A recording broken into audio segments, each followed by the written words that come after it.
कि हम लोग कुछ भी काम करते हैं, हम लोग समझते हैं कि हम लोग पकड़े नहीं जाएंगे, लेकिन क्या होता है, अल्लाह ताला का कैमरा लगा है, जैसे सीसीटीवी फुटेज में आ जाता है उसी तरह उस कैमरे में आ जाता है।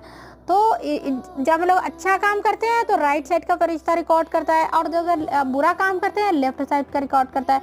जैसे हम लोग ने कोई गुनाह किया तो लेफ्ट साइड वाले ने फौरन रिकॉर्ड कर लिया कि इसने ये गुनाह किया है, ठीक है। और जब हम लोगों को एहसास होता है अरे हमने ये गुनाह किया, तो इस्तिग़फ़ार करते हैं हम लोग।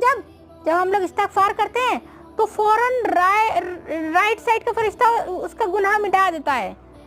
मतलब हम लोगों को जल्दी से इस्तिग़फ़ार कर लेना चाहिए। पता चला हम लोग ने गुनाह किया और इस्तिग़फ़ार किया ही नहीं और मौत आ गई।